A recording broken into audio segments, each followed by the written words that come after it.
a few signs that you could be in a narcissistic relationship. And one of the first signs is that you are beginning to give up who you are as a person to please who they are as a person, and you're still in the wrong. You can no longer go and do the things that you enjoy because you get shamed by them, or they have suddenly have an emergency or a crisis. They need you. They put the people down that you are going out with. They mock your hobbies. They criticize your dreams. They tell you that you're not good enough and you're not worthy and you'll never achieve anything and you can't do any better than them. So when you're giving up who you are as a person, that person is not supportive of you. They're going to go all out to bring the worst out in you so that they can blame everything on you.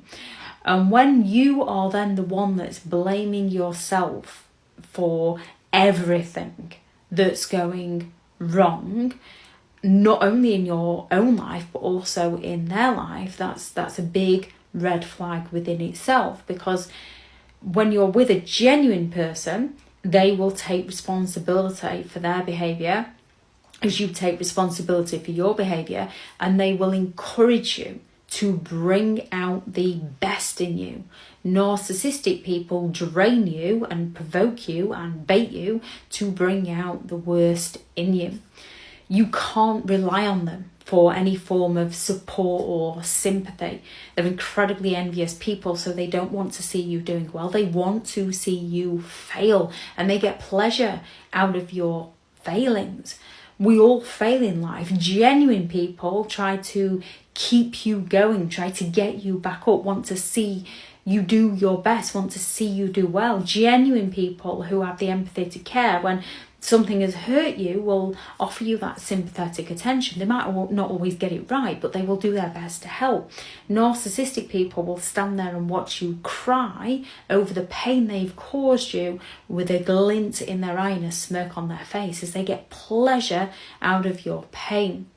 When you feel resentful and frustrated and angry and jealous and crazy, these are all emotions that narcissistic people are going to go all out to provoke within you.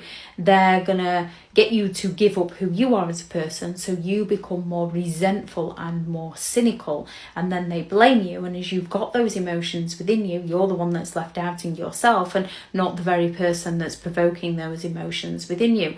A narcissist will flirt with someone right in front of you, and when you go to naturally just discuss this with them, they're going to accuse you of being jealous, and as you're feeling jealous, you think, maybe it is me. Or they'll go all out to impress a stranger rather than take care of their own family. And you cannot speak to those strangers because the narcissist has sold those strangers an illusion of just how toxic and negative you are. So you're not believed. They get you to a point where you're always trying to prove your worth to them, and they fail to prove that they are worthy of you. Instead, they just sabotage you and destroy you. You get to a point where you find yourself apologising often for things that you haven't even done. Not only do you find yourself apologising often to the narcissistic person, you might find yourself apologising to other people, and you can also start apologising to others for the narcissist's behaviour, almost defending them and protecting them and becoming a narcissist enabler. You might find yourself cleaning up after their messes, trying to protect them and help them.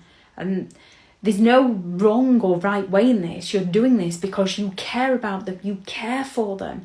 However, they would not clean any mess up after you. They will stand there and tell you that you're the one that needs to deal with it. You lose all your boundaries. You feel ashamed for having just standard boundaries. You feel ashamed for having opinions or points of view. So you end up shutting yourself down, which causes that resentment within you. And they go all out to provoke you to get that reaction from you so they can blame everything on you. And then they tell you that you'll never find anybody like them. So you feel gratitude that they're willing to put up with you. And then they'll start calling you crazy to the point where you believe that you're the one causing all the problems and you're the one that's going crazy.